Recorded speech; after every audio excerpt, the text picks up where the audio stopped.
پھر وہ زندہ کرے گا تمہیں، سما الیہ ترجعون، پھر طرف اس کے تم لوٹائے جاؤ گے۔ تو کیا ہے کہ تم کیسے اللہ تعالیٰ کے ساتھ کفر کرتے ہو؟ حالانکہ تم بے جان تھے، تو اللہ سبحانہ تعالیٰ نے کیا کیا؟ ہمیں زندگی عطا کی، اور پھر وہ ہمیں موت دے گا، اور پھر وہ دوبارہ ہمیں زندہ کرے گا۔ اچھا، یہ تو تمام زندگی اور موت کی بات تھی نا، کہ جو ہم ابھی یہاں پر زندہ رہ رہے ہیں، یعنی ابھی ہم زندہ ہیں، ہم پیدا ہوئے، اللہ نے ہمیں زندگی دی ہے۔ بے جان تھے پہلے، جب آپ کو پتہ ہے کہ جب ایک نطفہ جو ہے وہ نکلتا ہے تو اس پہ پھر فرشتہ سوال کرتا ہے اپنے رب سے کہ اس نطفے کے بارے میں کیا، مجھے کیا حکم ہے، کہ کیا میں اس نطفے سے جو ہے وہ آگے زندگی ہمیں بڑھانی ہے، یا اس نطفے کو ختم کرنا ہے؟ تو اللہ سبحانہ تعالیٰ حکم دیتا ہے کہ اس نطفے کو ٹھہرا کر حمل ٹھہرانا ہے، یا پھر اس کو جو ہے وہ ضائع کرنا ہے۔ پھر فرشتہ اس کو یا ضائع کر دیتا ہے اللہ کے حکم سے، یا پھر اس حمل کو ٹھہرا دیتا ہے۔ تو جب بے جان تھے ہم، اس بے جان سے ہمیں زندگی ملی ہے، ٹھیک ہے، اور پھر زندگی سے اللہ ہمیں دوبارہ موت دے دے گا، ہم مر جائیں گے، اور پھر ہمیں دوبارہ زندہ کیا جائے گا تاکہ ہم اپنی باتوں کا حساب دیں۔ لیکن اس سے پہلے بھی ہم ایک دفعہ جو ہے وہ پیدا کیے گئے ہیں اور مارے گئے ہیں، لیکن وہ تب کا واقعہ تھا، تب ہمارے جسم نہیں بنے تھے، تب ہماری روحیں بنی تھی۔ عالم ارواح میں جو ہم نے اس بات کا اقرار کیا تھا نا کہ اللہ سبحانہ تعالیٰ ہمارے رب ہیں، تب ہماری روحیں بن گئی تھی، اور پھر ہماری روحوں کے بعد ہمیں جو ہے وہ ایک ہماری روحوں کو ہی موت آ گئی تھی، وہ ایک سلسلہ وہاں پہ ختم ہو گیا تھا۔ پھر اللہ نے ہمیں ہمارے جسم بنائے، اور پھر جسم کے اندر وہ روحیں ڈالی۔ تو یہاں پر یہ بات بھی ہے کہ ہم انسان جو ہیں وہ کس چیز پہ اتنا کرتے ہیں کہ واپس اللہ کی طرف جانا ہے، اور ایک اتنے بے جان چیز سے، کتنی بے ضرر ایک حقیر سی چیز سے ہماری جو ہے وہ پیدائش ہوئی ہے، اور ہم کس چیز پر اتنا اکڑ رہے ہیں۔ اور اوپر بھی ہم نے تین چیزیں دیکھ لی ہیں، کہ وہ لوگ جو خسارے میں ہیں، یعنی کہ وہ لوگ جو اللہ کو ناپسند ہیں، یا جو آپ کہہ لیں کہ خسارے میں رہیں گے، جہنم میں جائیں گے، ان کی تین چیزیں بتا گئی ہیں، کہ ایک یہ کہ اللہ تعالیٰ کے ایمان کو، اللہ تعالیٰ کے عہد کو پختہ کر کے وہ توڑ دیتے ہیں۔ اچھا، ہم اس کی تھوڑی سی جو ہے وہ دیکھتے ہیں، اس کی تھوڑی سی وضاحت دیکھ لیتے ہیں، کہ جو تین نشانیاں بتائی گئی ہیں نا پہلے آیت نمبر 27 میں، بلکہ ہم 25 سے دیکھتے ہیں نا، 26 سے دیکھتے ہیں۔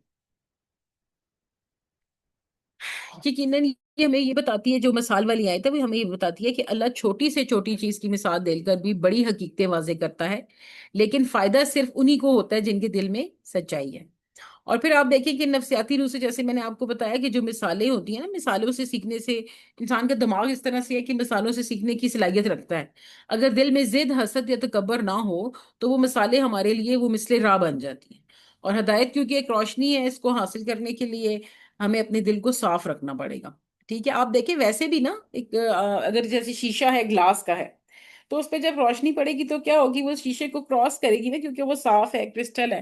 اور اگر ایک گندی چیز ہے یا ڈارک چیز ہے، اس کے اوپر جب روشنی پڑے گی تو وہ ریفلیکٹ کر جائے گی، وہ اس کو کراس نہیں کرے گی، آگے نہیں جائے گی۔ تو اپنے دل کو ہم نے بالکل کلسٹر کلیئر صاف رکھنا ہے، تاکہ روشنی اس کے اندر انٹر ہو سکے۔ پھر عہد شکنی، رشتے توڑنا اور فساد بنانے والوں کی پہچان ہے کہ یہ وہ ہیں جو سب سے بڑے خسارے میں ہیں۔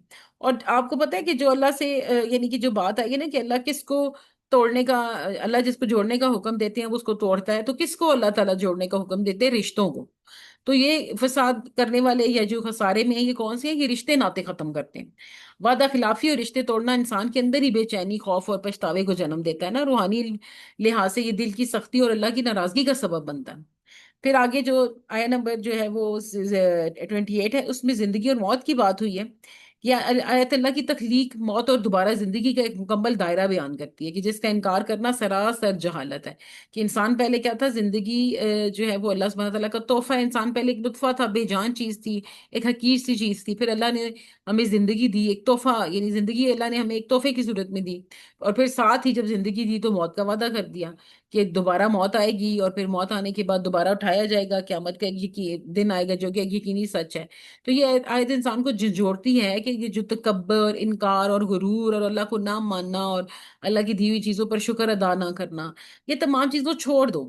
تو اللہ کی یہ جو مثالیں ہیں، اللہ کی مثالوں میں گہری حکمت چھپی ہوتی ہے، اس کو مذاق نہیں سمجھنا، چاہے وہ ایک چھوٹی مکھی کی جتنی مثال کیوں نہ ہو۔ ایمان والے مثالوں سے ہدایت لیتے ہیں، اور فاصل لوگ کیا ہے، وہ گمراہ ہو جاتے ہیں۔ اور وعدہ خلافی، رشتے توڑنا اور فساد روحانی زوال کی نشانیاں ہیں۔ اور زندگی اور موت اللہ کے اختیار میں ہے، اور کیا ہے کہ قیامت بھی یقینی ہے۔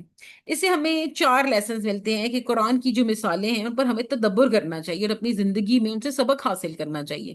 ہمیں رشتوں کو جوڑنا ہے اور صلح کو فروغ دینا ہے، ہمیں رشتوں کو توڑنا نہیں ہے، ہمیں وعدے نبھانے اور دل کی صفائی کرنی ہے، اور آخرت کو ہمیشہ یاد رکھ کے ہم نے اپنی زندگی گزارنی ہے۔ چلیں انشاءاللہ ہم پھر ملیں گے نیکسٹ لیسن میں۔ اللہ حافظ۔